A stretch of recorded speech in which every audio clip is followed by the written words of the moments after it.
must remember, January 6th or you'll be damned.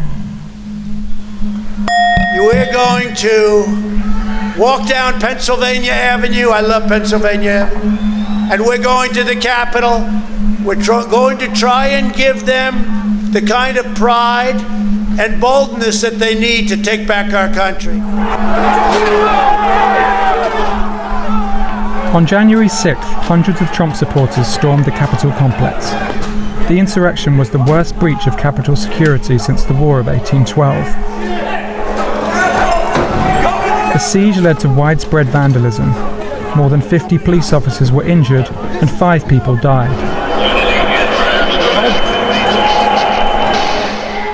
The Washington Post examined hundreds of videos, analysed publicly available maps of the Capitol complex, gathered hours of police radio, interviewed dozens of witnesses, including members of Congress. You know, when the plane's going down or the building's on fire, was this that calm? And reviewed official communications to reconstruct how the pandemonium unfolded and retrace the peril that lawmakers faced. In the crucial first hour of the attack, the mob stormed through the Capitol, at times coming within feet of lawmakers or Vice President Pence. The Post used a facial recognition algorithm to analyze video from inside the Capitol and estimated that at least 300 rioters were inside the building while police struggled to evacuate lawmakers. Members of the mob violently clashed with outnumbered police and in some instances appeared to be looking for members of Congress.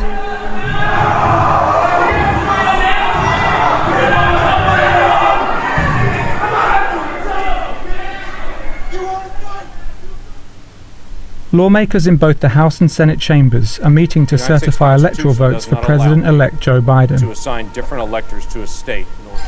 Outside, a man uses a police shield to smash a window.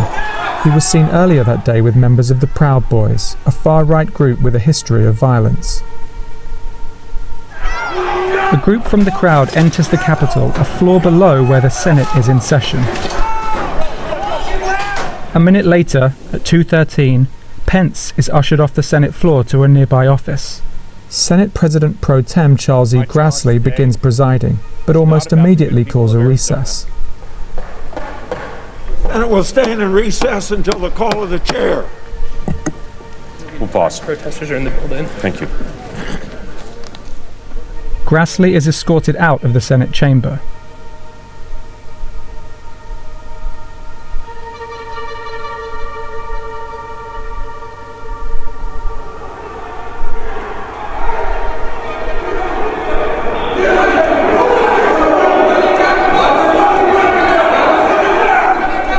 At that moment, one floor below the Senate chamber, rioters enter and begin pursuing a lone Capitol police officer, Eugene Goodman, up a staircase to the second floor.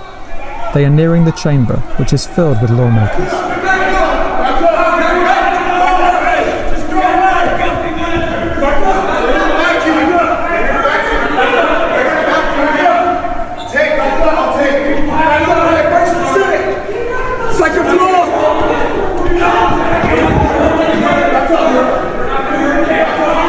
The rioters at one point pass within 100 feet of where Pence is huddled with his family.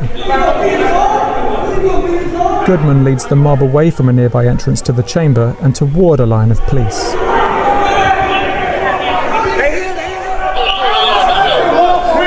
What's the point of stopping us at this point? What's the point of stopping us at this point?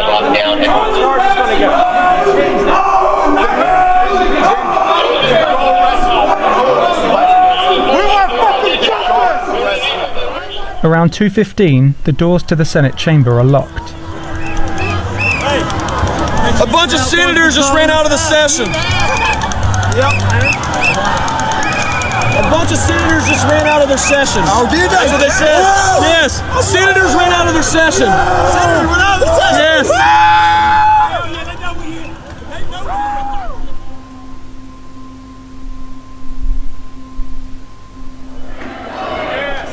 As the crowd grows, the mob fills the halls of the Capitol and police struggle to gain control.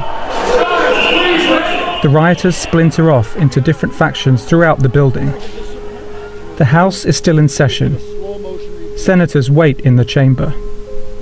Well, I kept thinking how the day before I had driven my husband to the airport to come back to Minnesota, and he said, now be careful, I'm worried about you. There's all this talk about what could happen. And I said, don't worry. The United States Capitol has got to be one of the safest places in the country. Senator Smith texted with her family about her safety.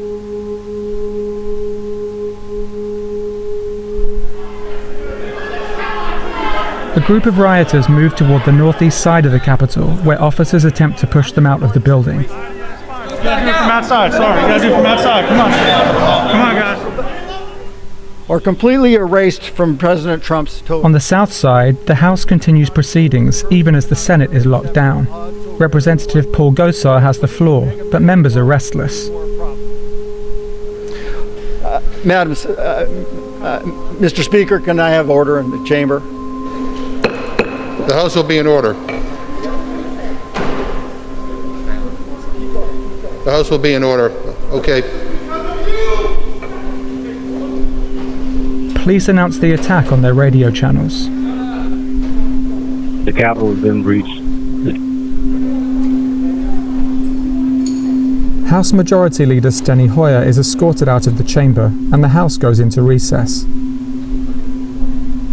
House Speaker Nancy Pelosi has already been evacuated. At 2:19, Capitol Police issue an alert on a, quote, security threat inside the building. By 2:25, the size of the mob swells in the crypt, the room right under the Capitol rotunda, and violent rioters crush the police. At the same time, on the floor above, another lone Capitol Police officer fights to keep an entrance to the rotunda closed, but is overpowered by the mob.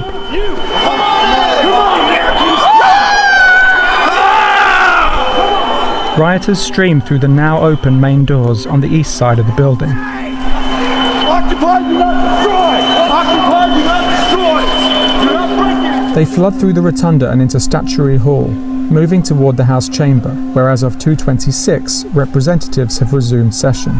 We could hear a lot of the noise from the rioters who were entering, and we were getting alerts on our phones about the Capitol being breached, and yet, everything was still continuing on the floor, and we couldn't understand it. Rioters enter House Speaker Nancy Pelosi's suite. Members of Pelosi's staff hide under a table in the conference room. Texting Mike that they're within her hall. We need Capitol Police, I think, coming to the hallway. They're pounding on doors trying to find her. Yeah.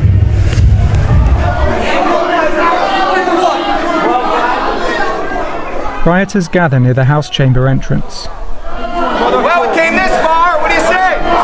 Drag him out! Drag him out!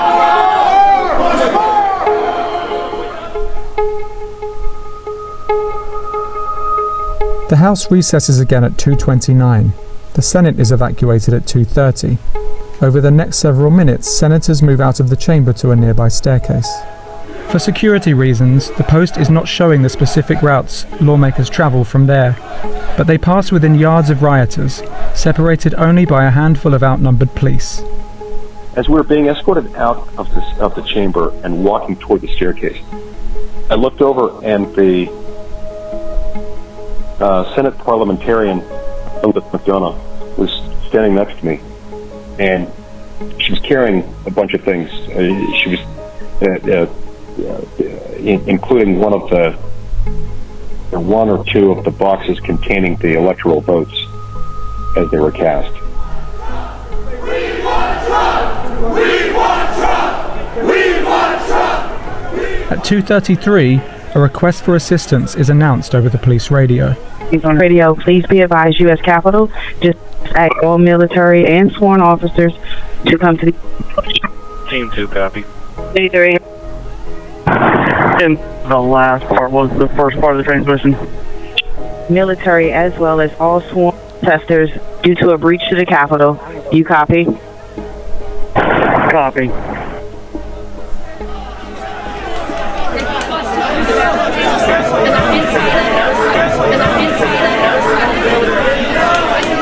Rioters flood the hallways and look for an entrance to the barricaded House chamber.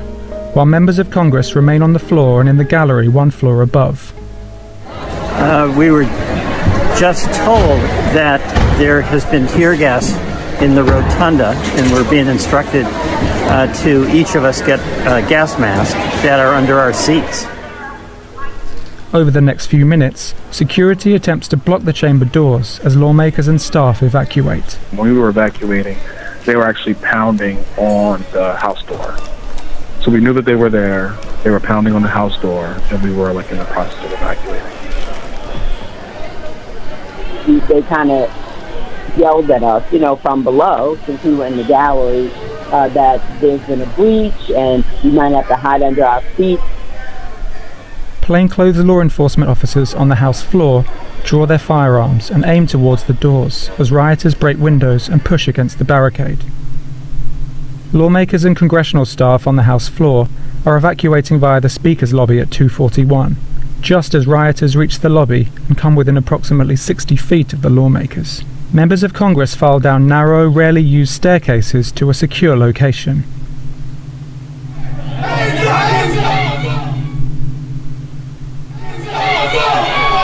As the last lawmakers from the House floor leave at 2:42 p.m., the number of rioters grows around the House chamber. We don't want to hurt them. We just want to go inside. We just want to go. Some representatives remain in the House gallery. I called my wife.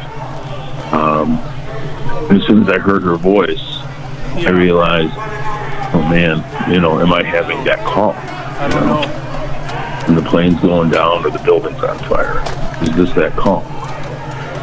I want you to go home. Officers move aside as a tactical unit is arriving, but the mob starts smashing the windows with flagpoles and helmets.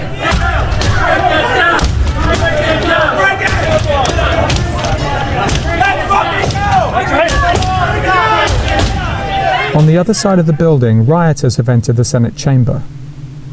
In the House chamber, members crouch in the upstairs gallery.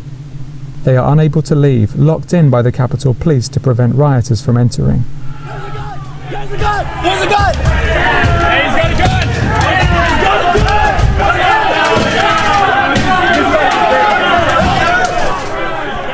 Ashley Babbitt, a Trump supporter and Air Force veteran, tries to climb through the shattered door window. An officer fires a single shot. The shot was audible inside the House chamber, where members are soon concerned their lapel pins might identify them. Yeah. The fuck? Take your pins off. Pins off. Babbitt later died of her injuries. At 2:49, the members in the House gallery are being evacuated by Capitol Police. We walked out of the chamber. There were five or six of the insurrectionists who were on the ground, spread eagled, with their hands above their heads, with Capitol Police around them. The members make their way to safety, the last of the large groups of lawmakers to do so, descending down a staircase in this photograph at 2:53.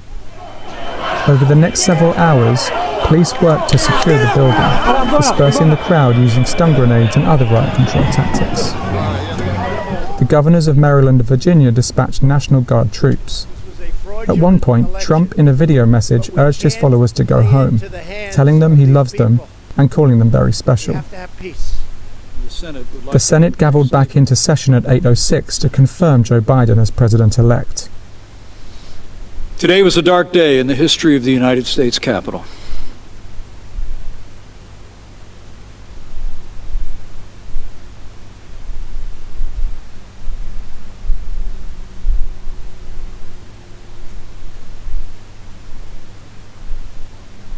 January 6th. That's been to a certain... But first, there's a key story about January 6th that's been to a certain degree hiding in plain sight all this time.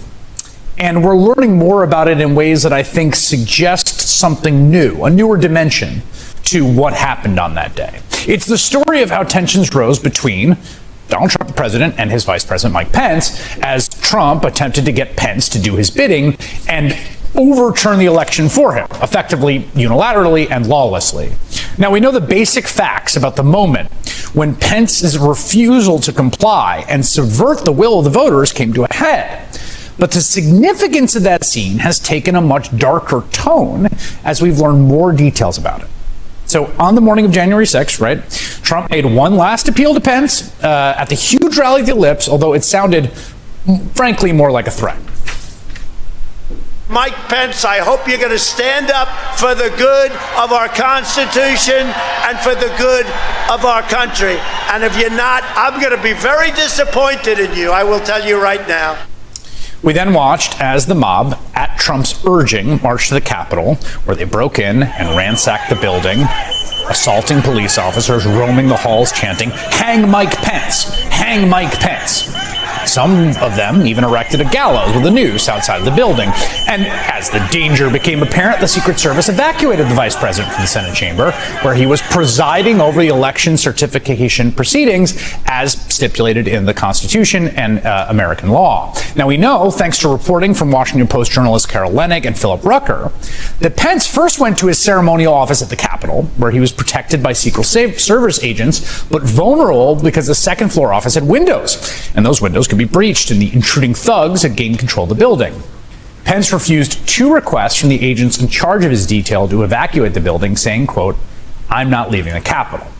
As Leonnig and Rucker write, the last thing the vice president wanted was the people attacking the Capitol to see his 20-car motorcade fleeing.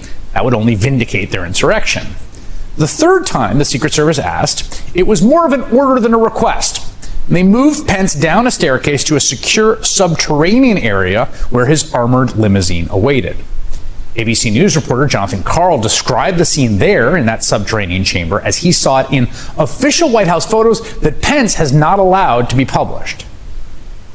He was in a loading dock in an underground parking garage beneath the Capitol complex. No place to sit.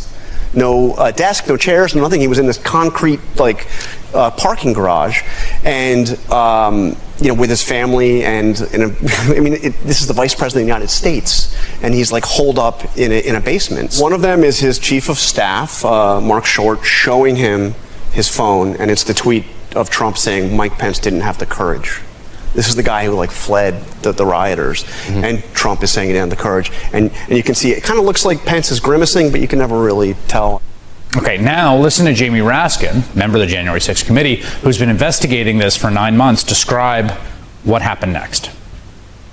So when his Secret Service agents, including one of them who was carrying the nuclear football with him, were chased out by these neo-fascists, and they ran down to some still undisclosed mysterious place in the Capitol, he uttered what I think are the 6 most chilling words of this entire thing I've seen so far. He said, "I'm not getting in that car." That's the moment it all came down to, after all the pressure from Trump and his allies to get Mike Pence to do their bidding and keep Donald Trump in office. The insurrectionist mob had breached the building. The Secret Service hustles Pence down into the underground parking garage, and they want to take him away from the Capitol, but he refuses to go. Why does he refuse going? Well, Pence's own chief of staff, Mark Short, says the vice president did not want his evacuation to be the indelible image sent around the world. He said, "I'm not leaving." And the reason he said he's not leaving is because he said he did not want our adversaries across the globe to see a 15-car motorcade flee in the Capitol. I think he exerted enormous leadership under enormous pressure.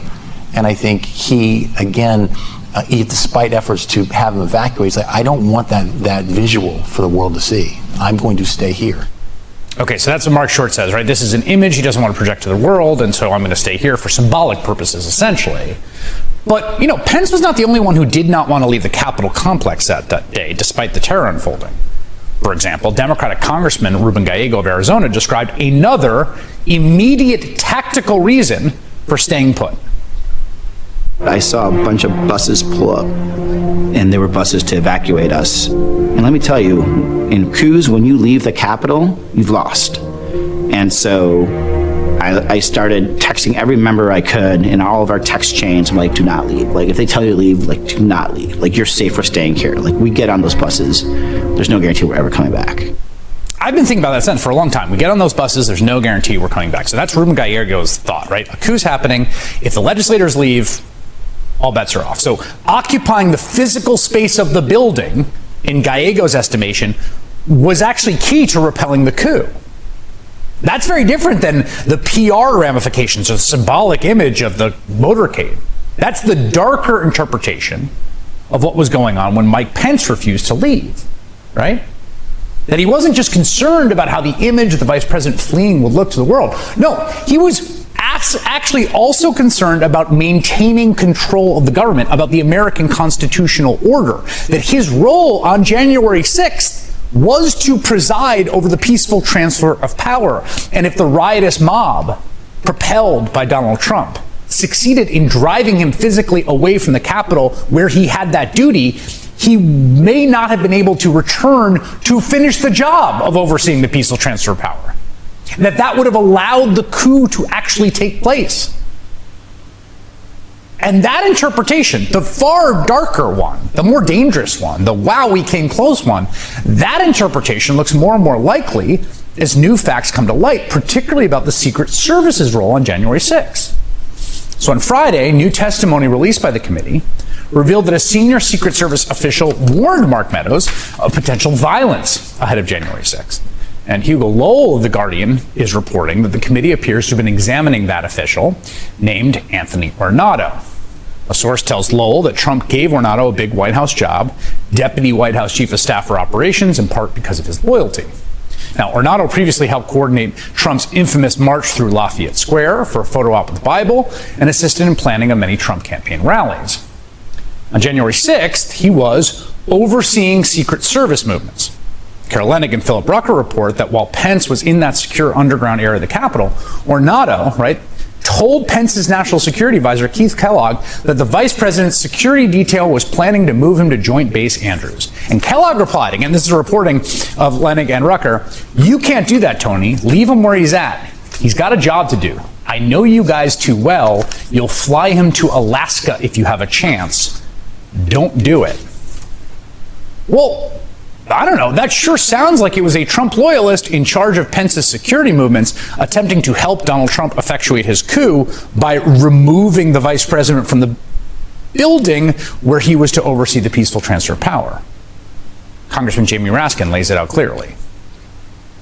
The Secret Service agents, who presumably are reporting to Trump's Secret Service agents, were trying to spirit him off of the campus, and he said, "I'm not getting in that car until we count the Electoral College votes." He knew exactly what this inside coup they had planned for was going to do. This was not a coup directed at the president. It was a coup directed by the president against the vice president and against the Congress. And so that's why Pence's 6 words in that moment, "I'm not getting in that car," were about so much more than just the image it would send to the world.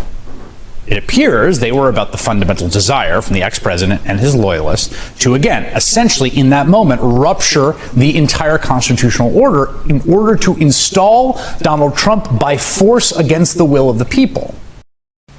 Hey, hello friends, we come to the end already. Have you subscribed yet? Yes, press the subscribe button, the like button, and also the share button. Thank you, and have a nice day.